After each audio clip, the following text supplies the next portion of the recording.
falsas de los testigos de Jehová. Es nuestro quinto cassette, es nuestra quinta conferencia acerca de las doctrinas falsas. Cuando ustedes estén interesados en pedir esta serie por cassette, no lo pidan por los testigos de Jehová o el catolicismo, porque cada doctrina lleva primera, segunda, tercera, cuarta parte. Pídanlo por número. Este es el quinto. O sea, los primeros tres fueron del catolicismo romano, 1, 2 y 3. El cuarto fue la primera parte de los testigos. Ahora es la segunda parte de los testigos de Jehová, pero es la quinta enseñanza, la quinta conferencia, porque hemos tenido bastantes problemas al surtir estos cassettes, porque nos los piden los testigos de Jehová, pues ¿cuál, verdad? Me dicen la primera parte o la segunda, pídanlo mejor por número. Este es el número 5, o la quinta parte. Muy bien. Vimos en la clase pasada que los testigos de Jehová, fundados por el señor Charles T. Russell, y la persona que le siguió fue el juez Rutherford, enseñaron durante mucho tiempo doctrinas falsas, las cuales el mismo señor Russell y Rutherford jamás en su vida vieron cumplidas.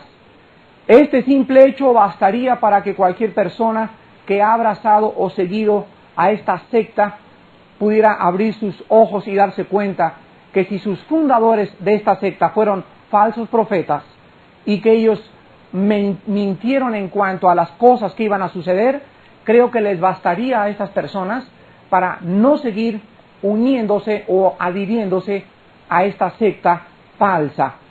Vamos en esta mañana a acabar con los testigos de Jehová y vamos a ver en primer lugar que también los testigos de Jehová enseñan que Jesucristo no resucitó corporalmente.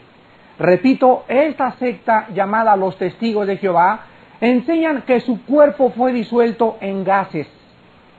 Su cuerpo fue disuelto en gases y la resurrección corporal es un mito y no se llevó a cabo.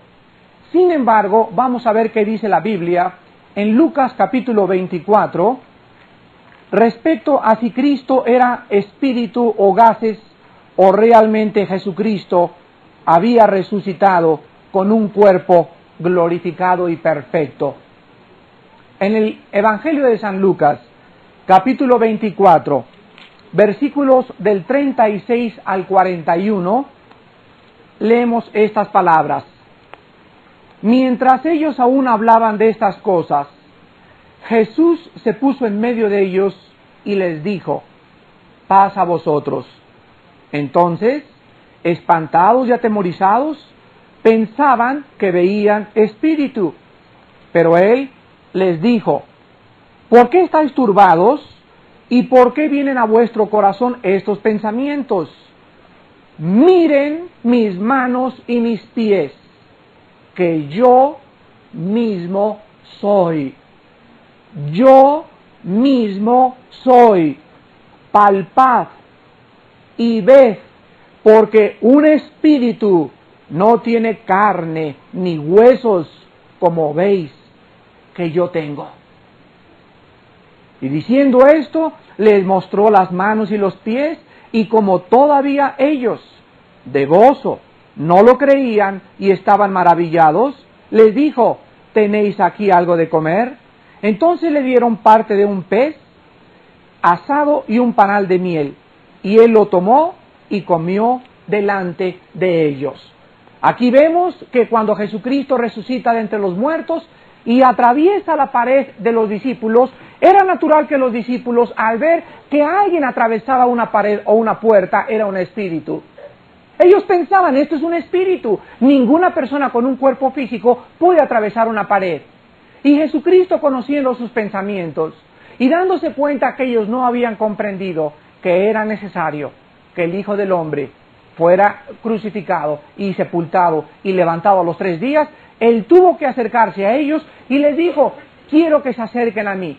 Y les dijo, pongan sus manos aquí en mis manos y toquen. Y cuando Tomás tocó las manos de Jesucristo, no las atravesó. Estaba tocando algo sólido. Y cuando metió su mano en el costado, era algo sólido. Y como todavía así no lo creían, les dijo, sáqueme por ahí algo de comer. Y entonces, ya que vieron que él estaba crunchy masticando el pescado, se dieron cuenta que no era un espíritu, que era un cuerpo, pero era un cuerpo diferente.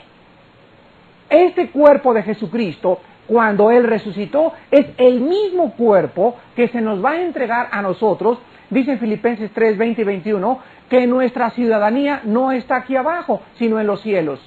Y nuestro cuerpo será semejante, ahí es en la palabra griega, exactamente el mismo parecido al cuerpo de la gloria suya. O sea que las características del cuerpo glorificado será que nuestros cuerpos en el futuro podrán materializarse y desmaterializarse.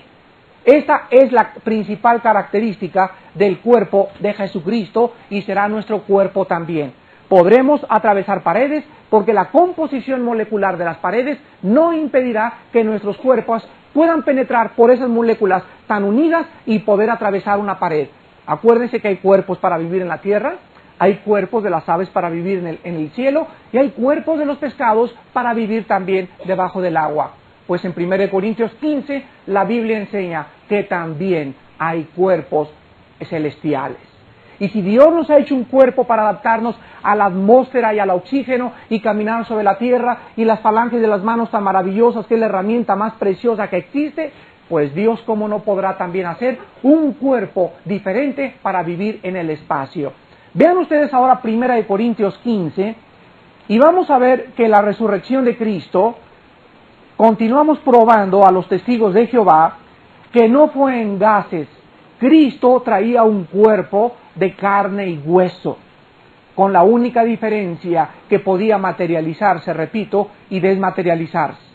En 1 Corintios capítulo 15, versículos del 3 en adelante, dice la Biblia que la resurrección de Cristo fue vista también por más de 500 personas.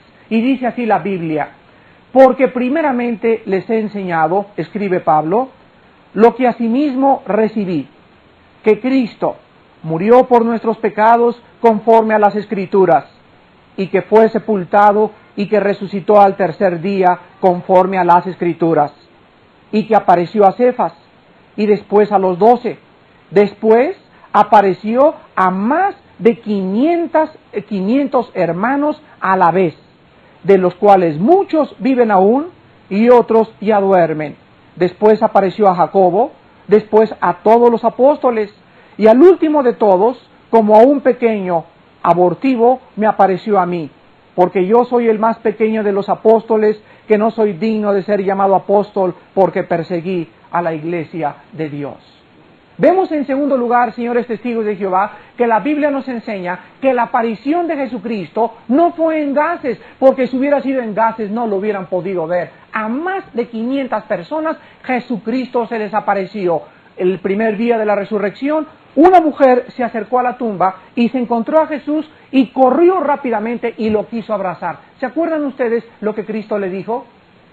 No me toques, porque no he subido al Padre. Esto fue en la mañana de la resurrección, pero el mismo día que subió Jesucristo al cielo y entregó la sangre en el altar del lugar santísimo del cielo y bajó a la tierra el mismo primer día de la resurrección en la tarde, se acercó María Magdalena y lo abrazaron y él permitió ser tocado. Y cuando lo abrazaron no se fueron así, sino que tocaron algo sólido, era el cuerpo del Señor Jesucristo. Vean ustedes ahí mismo en 1 Corintios capítulo 15, del 12 al 19, que la resurrección corporal de Cristo es el fundamento del cristianismo. ¿Escucharon lo que les dije? La resurrección de Cristo es el fundamento del cristianismo. Escuchen esto. La resurrección y el cristianismo permanecen de pie juntos o los dos se derrumban juntos. Si no hay resurrección, no hay cristianismo. Fíjense nada más.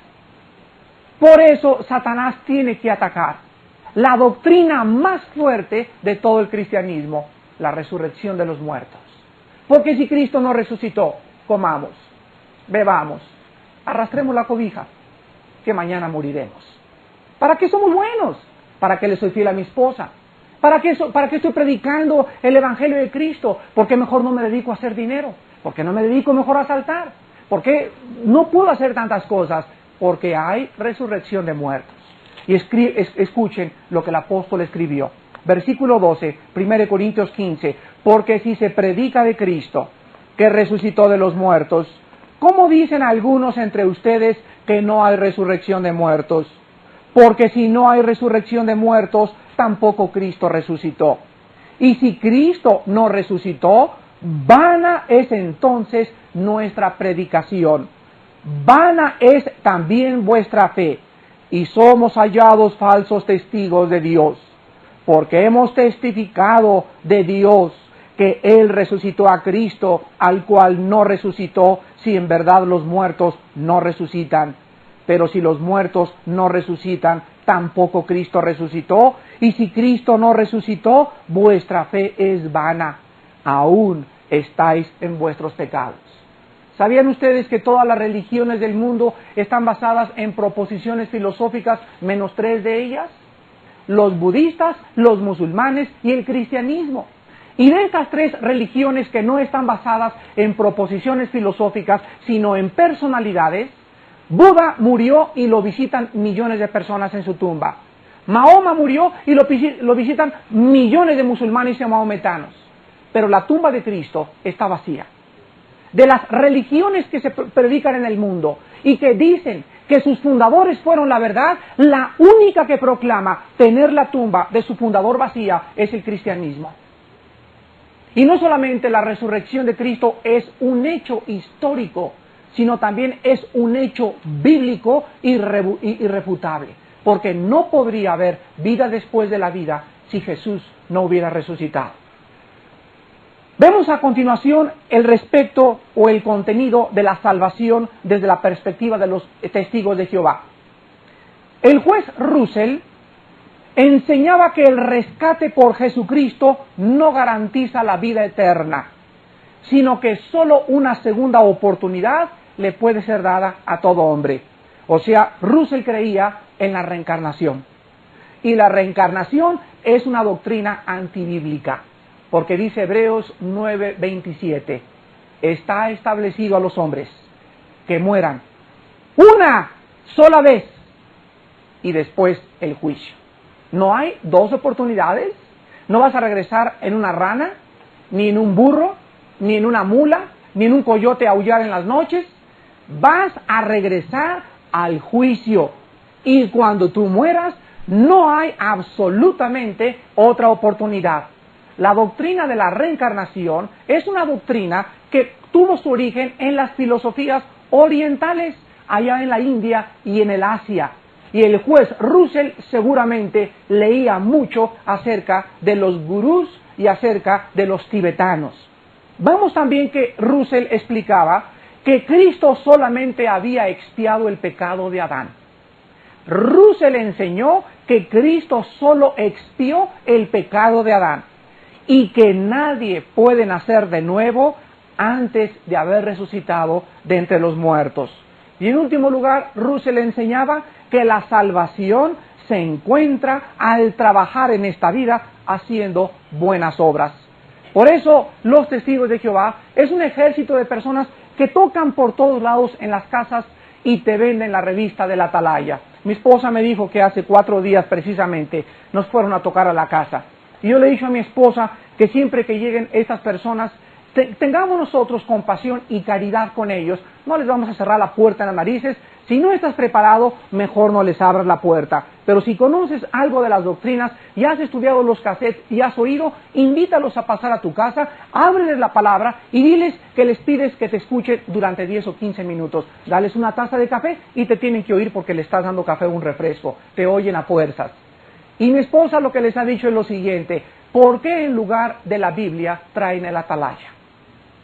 ¿Por qué si andan testificando de la salvación, por qué no traen la Biblia? Ustedes van a encontrar que no usan la Biblia, usan el Atalaya. Y entonces nosotros les podemos preguntar, es que Cristo dijo, mis palabras son espíritu y son vida.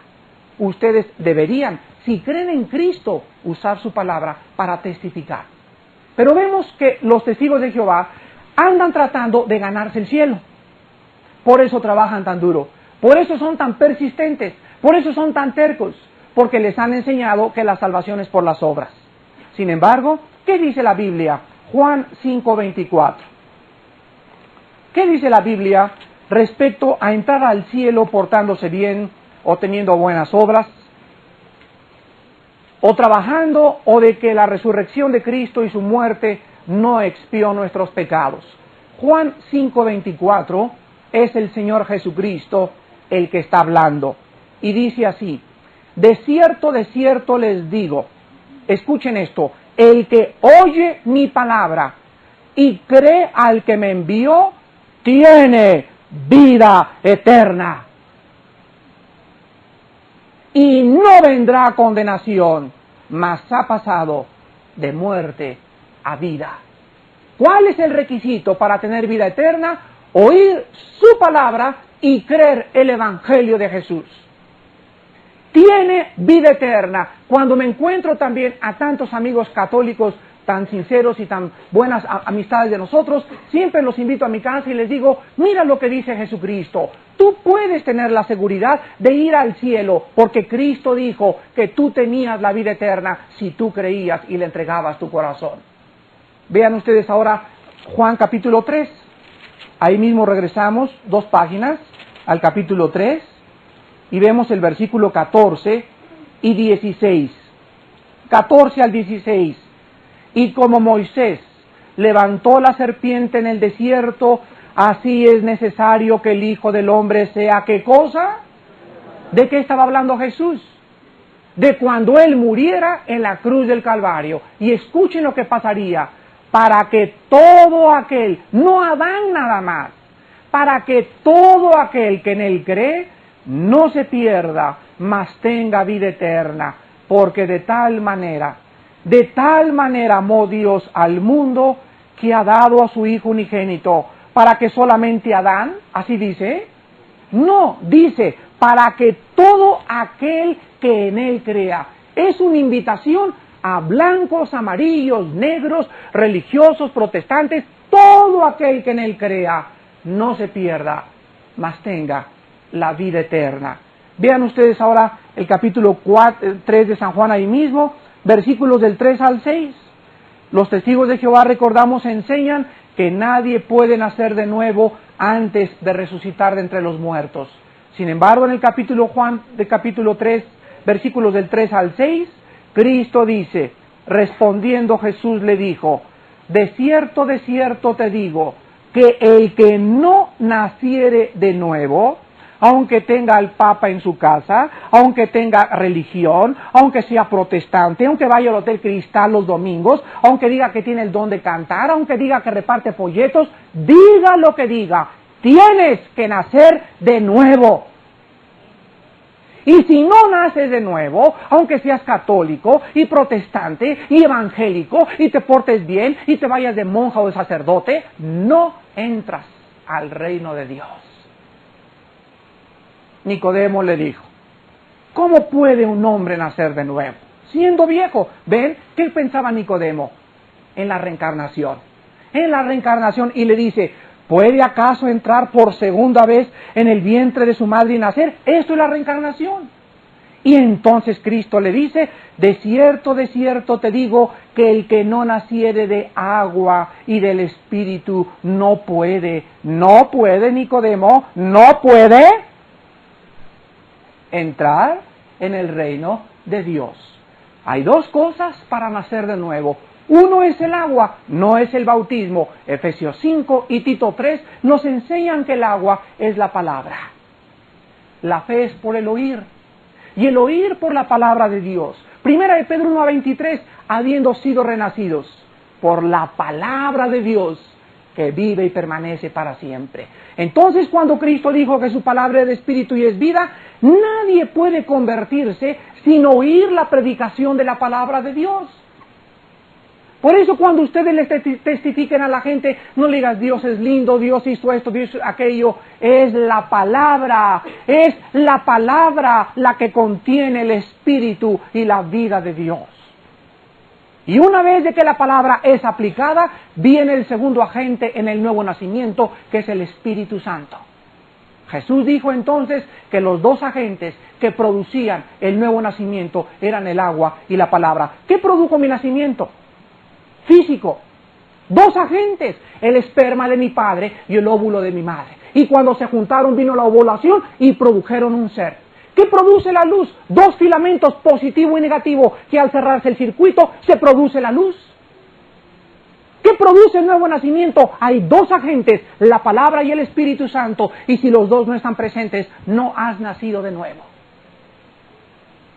La señal más grande, siempre lo repetiré, de que una persona ha nacido de nuevo es el hambre que tiene por leer las Escrituras. Desead como un niño recién nacido, dice Pedro en 1 Pedro 2:2, la leche espiritual. Y si tú no tienes hambre de la palabra y no la lees durante la semana, quiero decirte algo, estás en peligro de muerte. Sí, pero yo vengo al cristal, señor Alducin, y voy el miércoles a un estudio, pero entre semana no leo la Biblia. Yo tengo mis dudas muy fuertes de que sea salvo. Vean ustedes ahora en 1 de Juan capítulo 5. Entonces, qué clara es la Biblia acerca de que el nuevo nacimiento no es hasta la resurrección, es antes de la resurrección. En 1 de Juan, una cosa es, acuérdense Juan, y otra cosa es 1 de Juan, para todos los nuevos. 1 de Juan está casi antes de Apocalipsis. 1 de Juan capítulo 5, versículo 1, dice la Biblia, todo aquel que cree que Jesús es el Cristo, ¿qué dice? Es nacido de Dios. Y todo aquel que ama al que engendró, ama también al que ha sido engendrado por él. La Biblia nos dice que en el momento de creer en Jesucristo como el Salvador, como el Mesías, yo soy nacido de Dios. Los testigos de Jehová enseñan que nadie puede ser nacido de Dios hasta el día de la resurrección. Y la Biblia nos enseña todo lo contrario, amigos, testigos de Jehová. Ahora, tú me puedes contestar, yo siempre he creído en Cristo. Voy a la Universidad Autónoma de México y levanto un censo con todos los estudiantes. ¿Cuántos creen en Cristo? Y el 99.9% van a levantar, solamente el 1% cabezón va a decir Cristo no existió. El 99% de los universitarios del mundo van a decir, es una realidad histórica. Tan es histórico que contamos nuestra fecha desde el día de su nacimiento. El calendario fue cambiado cuando Jesús nació. Tan grande es su realidad histórica. Ahora, ¿eso es lo que se refiere a la Biblia? Entonces yo les puedo contestar, ¿todos ustedes van a entrar al cielo porque creen en Cristo? No, todos ellos creen en Cristo, pero creen intelectualmente. Saben que murió en la cruz. Y algunos creen, sí, a lo mejor creo que sí es el Salvador, pero si tú no lo recibes particularmente, si tú no te lo apropias a tu alma, si tú no le hincas tu rodilla y no le entregas tu vida y le dices, Señor, te quiero seguir, no has nacido de nuevo. Esta es la diferencia entre creer con la mente y creer con el corazón. Y déjenme decirles la prueba máxima. Santiago escribió una carta y cuando escribió la carta Santiago se las escribió a esos cristianos que decía, yo siempre he tenido a Cristo. Yo creo en Dios. Entonces Santiago escribe una carta preciosa y les dice, la fe sin obras está muerta. ¿Qué significa? Que ahora que yo he creído en Cristo y ahora que he sido justificado por la fe, por la sangre preciosa de su nombre, ahora me dice Dios, Armando, ve al mundo y sé la luz.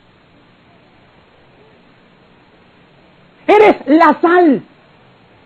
Prueba con tu vida, Armando, me dice Dios. Prueba con tus obras que eres mi hijo. A un mundo que no quiere creer en mi hijo. Entonces, si yo soy esposo, voy a tener que amar a mi esposa sobre todas las cosas, a excepción de Dios.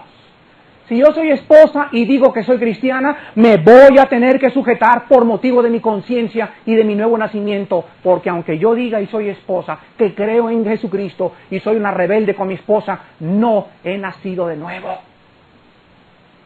Vives engañada y te conviertes en una laodiceana de la iglesia de Laodicea.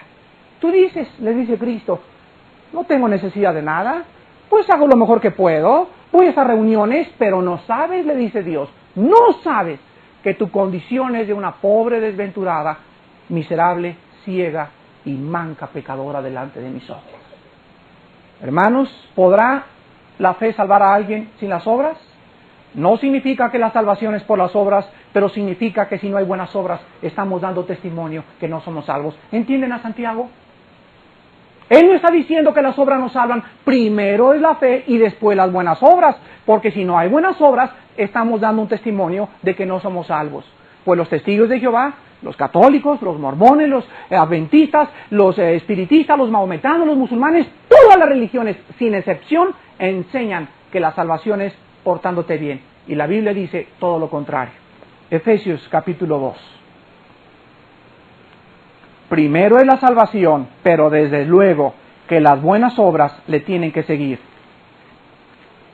Porque si dices que tienes fe y no tienes obras, ¿podrá tu fe salvarte? No, porque la fe no puede divorciarse de las buenas obras. Efesios 2, del 8 al 9. Porque por gracia somos salvos, por medio de la fe. Y esto no de vosotros, pues es don de Dios. No por obras, ¿para qué? ¿Por qué la salvación no es por las buenas obras? Para que no nos gloriemos, para que no digamos, la hice. Para que no llegue al cielo y me diga Pedro, oye Armando, ¿con qué derecho o sobre qué base te puedo abrir la puerta? Es que Pedro, regalé mi casa, construí un convento, anduve por allá peregrinando, nunca maté, le fui fiel a mi esposa, fui buen padre, etcétera, etcétera, y entonces se oirá una voz que me diga, nunca te conocí. ¿Se imaginan qué susto? Señor, ¿cuál Señor? ¿Cuál Señor? A mí no me vengas con Señor. No todo el que me dice Señor va a entrar al reino de mi Padre. ¿Sino quién? El que hizo. Fíjense, aquí están las obras. El que actuó conforme a mi voluntad. Entonces cuando yo llegué al cielo, se me abrió la puerta y le voy a decir a Pedro, Pedro, ¿te acuerdas en aquella campaña por allá en Tabasco que una persona pasó a predicar a Cristo? ¿Y te acuerdas que levanté la mano, Pedro? Y me va a decir Pedro, sí me acuerdo, Armando, claro que sí me acuerdo. Y Pedro me va a decir, ¿y después qué pasó, Armando? ¿Levanté la mano, Pedro? Sí, te vi que levantaste la mano. Y te acuerdas de mis lágrimas, Pedro? Me conmovió y chillé ese día. Sí, me acuerdo, Armando. Y después, después. ¿Qué pasó después? ¿Cómo trataste a tu esposa? ¿Cuántas veces hablaste del nombre de Jesucristo? ¿Cuántas veces te sujetaste a tu esposo? ¿Cuántas veces fuiste y de veras tuviste reuniones de oración donde pasaste 2 o 3 horas llorando por la conversión de tu mamá, de tu papá y de tus hermanos? Entonces le voy a decir, Pedro, por favor, habla del Señor, Él sí me conoce. Entonces abrí otra puerta más grande y me va a decir, no te conozco.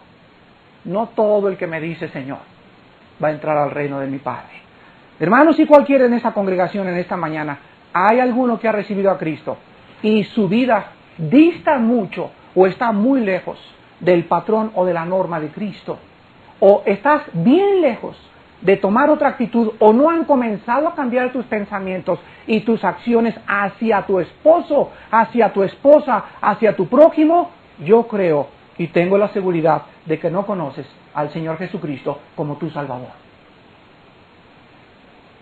Entonces, la Biblia nos enseña claramente que la salvación es para todos, no solamente para Adán, que el nuevo nacimiento es antes de la resurrección y que la salvación se encuentra en la gracia de Dios.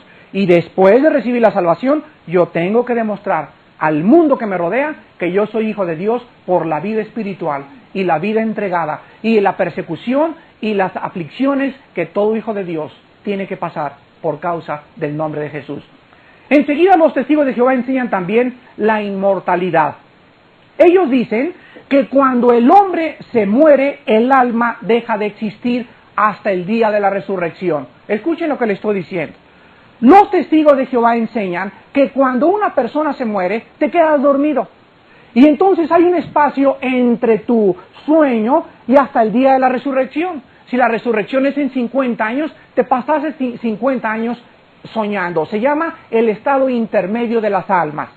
También enseñan que los malos tendrán una segunda oportunidad para recibir la salvación en el futuro. Russell decía que esta resurrección ocurrirá antes o durante el milenio y que la segunda oportunidad de salvación se les dará en el milenio. Sin embargo, ¿qué dice la Biblia? Lucas capítulo 16. ¿En verdad las almas duermen? ¿Existe un estado intermedio entre la muerte y la resurrección? La Biblia dice que no. Y en esta historia, en el capítulo 16 de Lucas, versículo 19 en adelante, quiero recordarles que no es una parábola. Una parábola es una similitud. Una parábola es un ejemplo para ilustrar una verdad espiritual con un ejemplo terrenal. Esto es una historia real. Lucas 16, del 19 en adelante. Y dice Jesucristo que había un hombre rico que se vestía de púrpura, lino fino, tenía Mercedes-Benz, traje Roberts, y cada día hacía banquete en su casa, compraba caviar, chivo y de todo lo que quiera. Y también había al mismo tiempo un mendigo llamado Lázaro.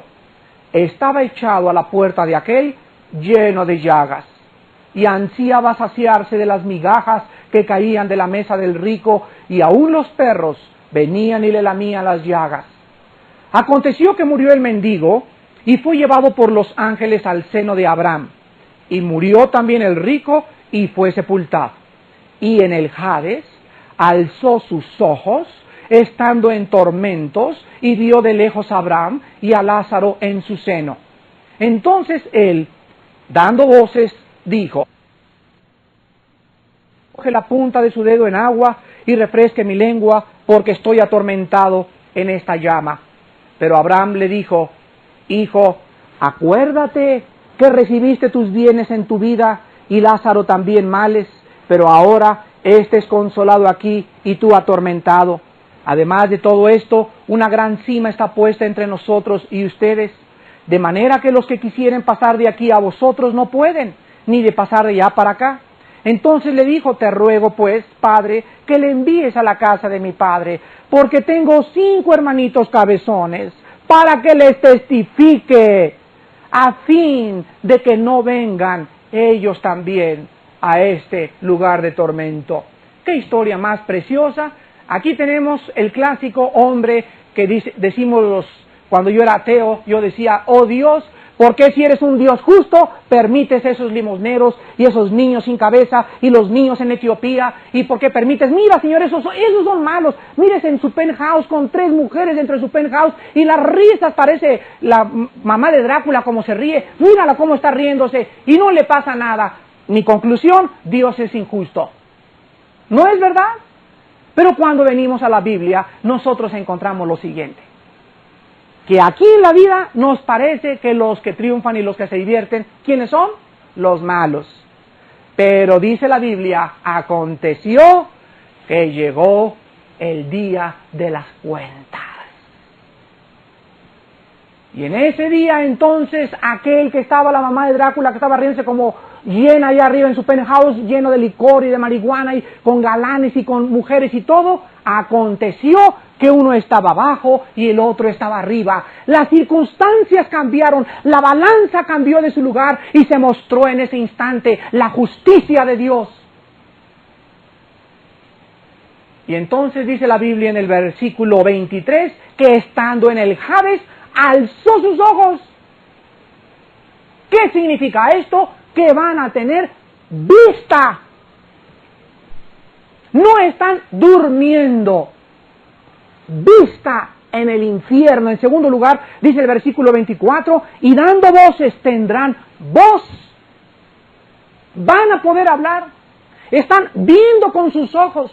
El cuerpo no se nos dice qué cuerpo tendrán, pero su alma tiene vista y puede expresarse. Versículo 24. Le dijo: Padre Abraham, ten misericordia de mí, envía a Lázaro para que moje la punta de su dedo en agua y refresque mi lengua. Van a tener sentimientos, sed inagotable. Versículo 25, Abraham le dijo: acuérdate, tendrán en cuarto lugar memoria. Sí, en el infierno recordarás a tus hijos. y a tus padres y a los predicadores. Y recordarás este día 24 de febrero de 1985 que Dios estaba hablando a tu corazón. Lo recordarás y te jalarán los pelos y será demasiado tarde. Dice el versículo 25 también, y Lázaro también males, pero ahora este es consolado aquí y tú atormentado. Y en el versículo 28 dice, tengo 5 hermanos, mándalos para que les hable de la palabra de Dios. También querrán orar y será demasiado tarde. Damas y caballeros, la enseñanza de que las almas duermen y de que hay un estado intermedio entre la resurrección y entre la muerte es antibíblico. Señores testigos de Jehová, esta historia de Cristo nos muestra claramente que las almas al morir, el cuerpo sí queda dormido, el cuerpo sí se desintegra, pero el estado consciente de las almas permanece por toda la eternidad. Vean ustedes también Apocalipsis capítulo 20. Apocalipsis capítulo 20, porque también los testigos de Jehová enseñan una segunda oportunidad. Apocalipsis 20, del 12 al 15. Ellos dicen que los malos tendrán otra oportunidad en la vida futura. ¿Qué dice la Biblia? Apocalipsis 20, del 12 al 15, y di a los muertos, escribe Juan, grandes y pequeños, no significa los altos y chaparritos, significa los ricos y los pobres, de pie ante Dios. ¿Saben por qué están de pie? Porque nadie puede hincar ya la rodilla. Este juicio, este trono, no es el trono de misericordia. El juicio de misericordia tuvo lugar en una cruz. Pero ahora, cuando Jesucristo venga y cuando la oportunidad haya pasado, dice la Biblia, el juicio del gran trono blanco estarán puestos de pie, porque nadie se podrá hincar, porque entonces no habrá en ese instante para nadie misericordia. Pero si Dios es un Dios de amor, y si tú también eres un padre de amor y alguien viola a tu hija, ¿qué le haces? ¿Le das un caramelo? ¿Qué harías si alguien violara a tu hija? ¿No irías a la policía que lo metieran a la cárcel? La justicia tuya que persigue a los criminales es la justicia divina que persigue el mal. Es un absurdo el creer que un Dios pueda ser un Dios amoral y que no vaya a castigar el pecado. Él tiene que castigar el pecado. Si no, sería un Dios monstruoso. Él no puede dejar de castigar el mal. Y la Biblia nos enseña que al final de toda la consumación de los tiempos, Él implantará su justicia castigando a aquel que rechazó la misericordia de la muerte de su Hijo en la cruz. Ahí estaban entonces de pie y los libros fueron abiertos. Y otro libro fue abierto, el cual es el libro de la vida. Y fueron juzgados los muertos por las cosas que estaban escritas en los libros según sus obras. Y ahí se abrió el libro. Y a ver, Juan Pérez, párese aquí a la derecha. Sí, señor. A ver, abran el libro, por favor. 1955. ¿Te acuerdas cuando estabas sentado en esa cena con tu esposa y en tu mente estaba el deseo de tener otro hombre? Sí, señor. ¿Y te acuerdas que te llevé un día a la cruz y a un mensaje y te dije, mi hijo murió por tus pecados, eres un ser responsable, eres un agente moral, y yo quise regalarte el perdón y tú te endureciste y dijiste, no, quiero vivir mi vida? Sí, señor. ¿Y te acuerdas que antes de morir también te mandé un predicador en el hospital, pero estabas tan endurecido que no lo aceptaste? Sí, señor. Pues ahora, alejaos de mí, malditos, al fuego eterno, preparado para el diablo y sus ángeles. Porque tuve sed y no me diste de beber, tuve hambre y no me diste de comer. Rechazaste mi regalo, rechazaste mi palabra, tu mente lógica se cauterizó, tu mente racional se bloqueó, arrastraste la cobija, te fuiste por allá con tus amigos, te fuiste, pero ahora es el día del juicio y es demasiado tarde. Los libros fueron abiertos y todas las obras que ellos hicieron serán pasadas como por una película. Dice el versículo 13, y el mar entregó los muertos que había en él. O sea, todos los que han muerto en naufragios. Todos los cuerpos van a resucitar del mar. Y la muerte y el Hades entregaron los muertos que había en ellos. O sea, todos los sepulcros y todos los que estaban donde en el Hades. Acuérdense que hay muchos ya que están en el centro de la tierra. El Hades entonces abrió las puertas y salieron el mar y las tumbas se abrieron y fueron juzgados, cada uno según sus obras, y la muerte y el Hades fueron lanzados al lago de fuego. Esta es la muerte segunda, y el que no se halló inscrito en el libro de la vida fue lanzado al lago de fuego. En último lugar, los testigos de Jehová enseñan que todos ellos no pueden votar. Los testigos de Jehová se rehúsan a votar en las elecciones, ocupar puestos públicos, llevar armas o saludar a la bandera. Se niegan a participar en cualquier acto político del país. ¿Por qué hacen todas estas cosas? Porque el señor Rutherford decía que todos los gobiernos eran intrínsecamente malos y que los gobiernos eran la organización de Satanás. Además decía, Cristo ya había iniciado su reino en el mundo y los gobernantes terrenales no tienen el derecho de seguir gobernando. Sin embargo, ¿qué dice la Biblia? Mateo 22, 21. ¿Cuál es nuestra posición como cristianos ante el gobierno que nos rodea? ¿Debemos obedecerlos? ¿Debemos pagar impuestos? ¿Debemos saludar a la bandera a los cristianos? ¿Debemos votar? ¿Puede un cristiano llegar a ser jefe de la policía? ¿Puede un cristiano llegar a ser secretario de gobernación? Vamos a ver que todas estas respuestas tienen un sí afirmativo en la Biblia. Capítulo 22 de San Mateo, versículo 18, versículo 17, Mateo 22, se acercaron y le dijeron, dinos, ¿qué te parece? ¿Es lícito dar tributo a César o no? Pero Jesús, conociendo la malicia de ellos, les dijo, ¿por qué me tentáis, hipócritas? Mostradme la moneda del tributo. Y ellos le presentaron un denario. Entonces les dijo, ¿de quién es esta imagen y la inscripción? Le dijeron, de César. Y les dijo, dad pues a César lo que es de César y a Dios lo que es de Dios. ¿Se imaginan que Cristo les hubiera dicho, no le paguen nada a César? ¿De qué lo acusarían? De revolucionario, de pervertidor, de estar alborotando al mundo contra César. Pero Jesucristo se volteó y les dijo, miren, hay dos gobiernos, hay el gobierno terrenal por el cual son regidos y hay otro gobierno celestial. Al gobierno terrenal, páguenle lo que se debe de pagar y a Dios denle lo que se le debe de dar. Ahora vean ustedes Romanos capítulo 3.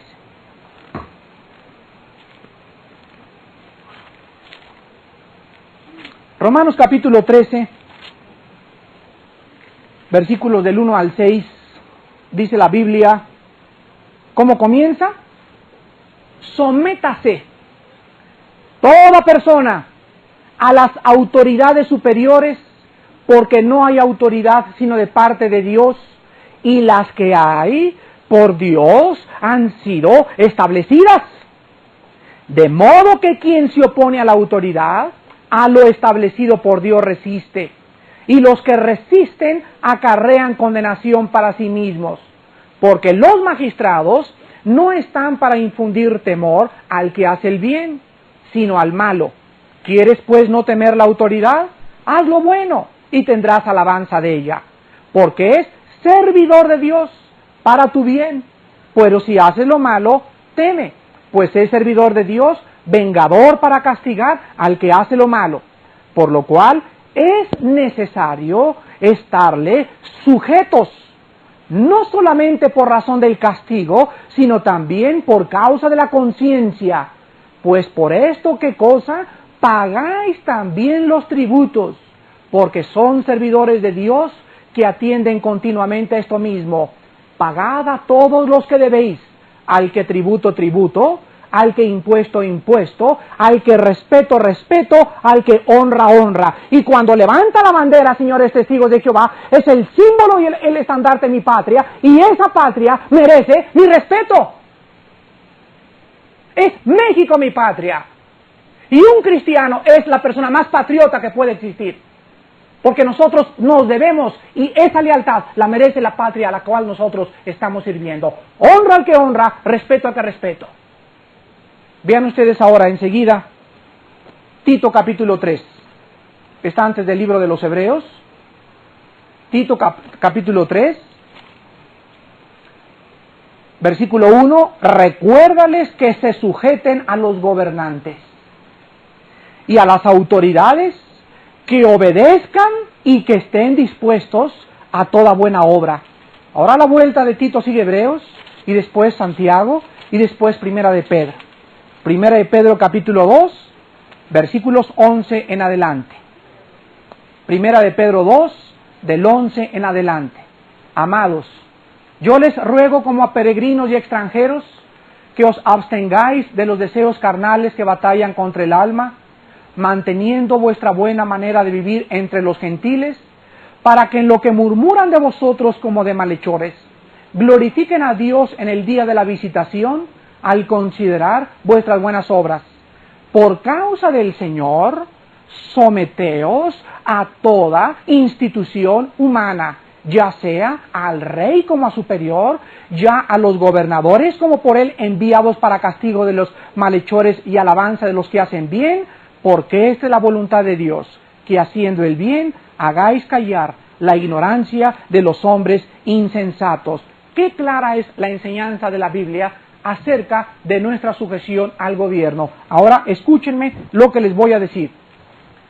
Cuando un gobierno, no importa el gobierno que sea y el país que sea, levante un edicto y diga, se prohíbe leer la Biblia, se prohíbe orar, entonces los cristianos no podemos en esta circunstancia obedecer al gobierno. ¿Me están escuchando?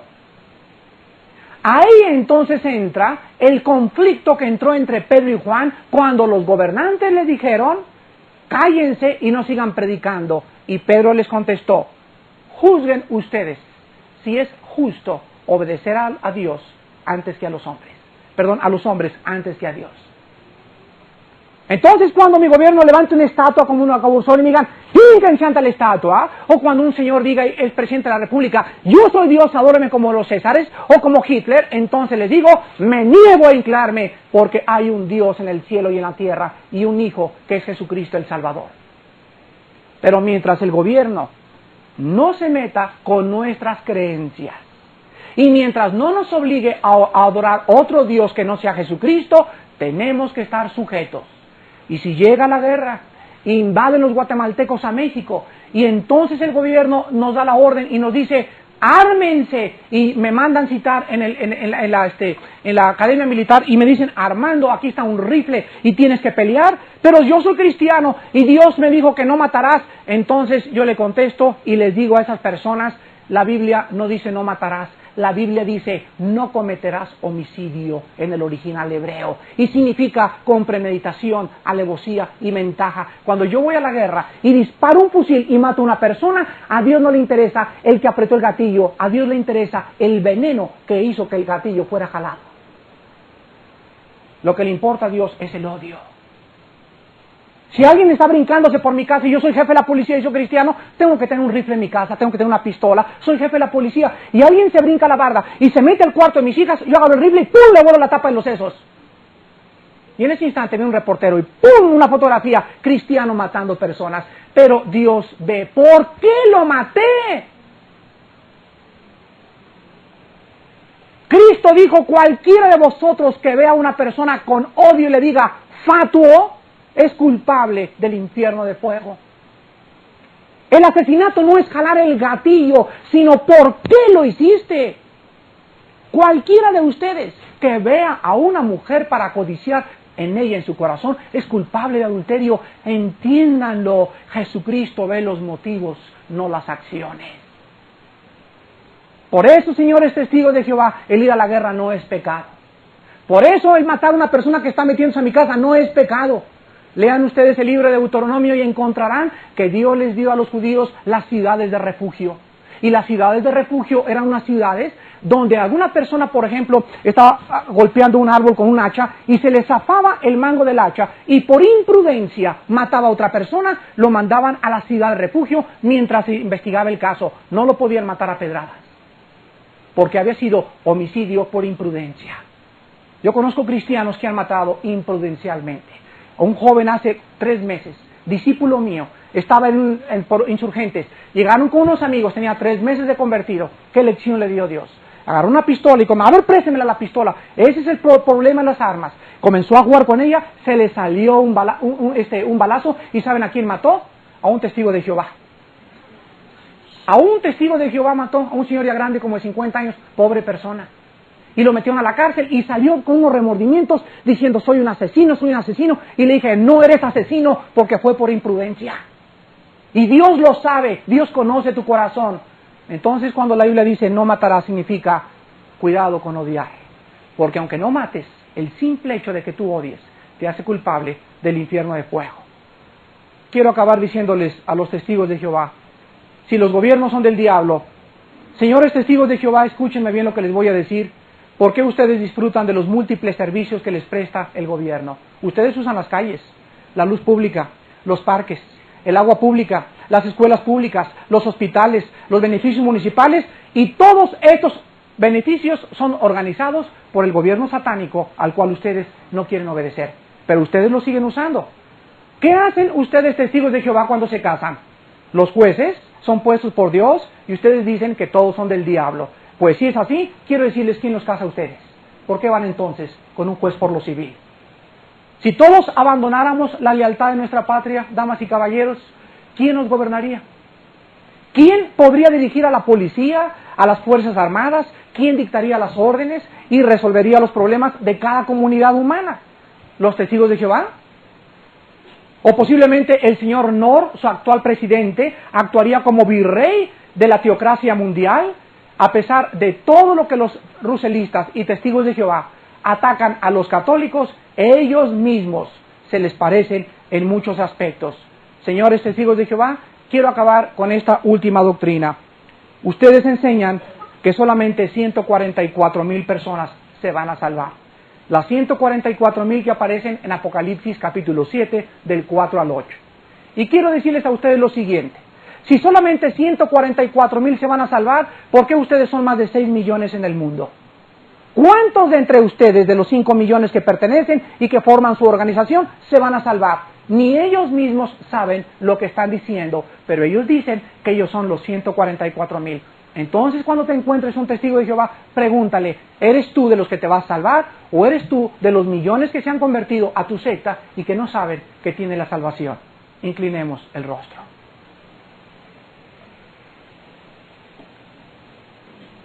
Señor, te damos gracias por habernos permitido abrir tu palabra y haber podido discernir a través de tu santa palabra las enseñanzas falsas de los testigos de Jehová. Te pedimos por ellos en esta mañana, por todos ellos que han formado parte de esa organización, cuántos de ellos son sinceros, cuántos de ellos realmente te están buscando, cuántos de ellos realmente han abierto sus oídos a la voz de tu Espíritu.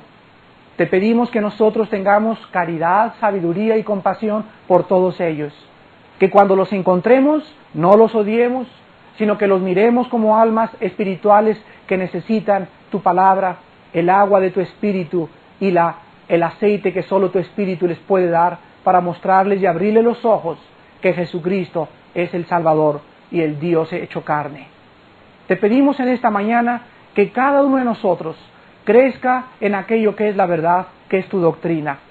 Que todos mis hermanos de esta congregación conozcan las Escrituras, que no sean arrastrados tarde o temprano por su apatía, por su indolencia de conocer tu palabra, ser arrastrados por corrientes de doctrinas y espíritus de demonios que usan el error y las artimañas del error para arrastrar tras de sí a los verdaderos discípulos.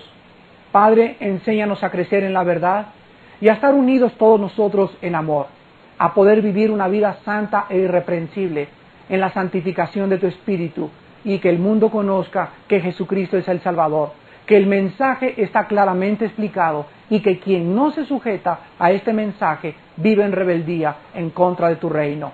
Gracias, Señor, por habernos hecho embajadores de tu reino y ministros de tu evangelio y poder decir todo lo estimo por basura con el único objetivo de conocer a mi Señor, por amor del cual todo lo estimo como basura y lo he perdido todo para poder agradar a mi Señor. ¿Hay alguien en esta mañana que posiblemente no sabía estas doctrinas y que ha vivido engañado en cualquier religión que sea, pero que sin embargo esta mañana el Espíritu te ha tocado y te ha mostrado que necesitas el perdón de pecados? ¿Hay alguien en esta mañana quien había confiado en sus buenas obras? ¿Creías que por portarte bien o no hacerle mal a nadie ibas a entrar al reino de Dios? Has descubierto que has vivido engañado. Porque tus buenas obras no te van a salvar. Primero recibe al Mesías y después pórtate bien. Y esas buenas obras podrán hablar de que realmente eres hijo de Dios. Y si hay alguien en esta mañana que quisiera hacer segura su salvación a la luz de la Biblia, no a la luz de ninguna secta, ni de ninguna religión, a la luz de la pura e inmaculada, más pura que la plata purificada 7 veces en horno de tierra, la santa palabra de Dios, que vive y permanece para siempre. Si hay alguien en esta mañana que quisiera hacer su decisión por Jesucristo por primera vez, ahí desde tu lugar te voy a decir las condiciones. Número 1, tienes que arrepentirte de tus pecados.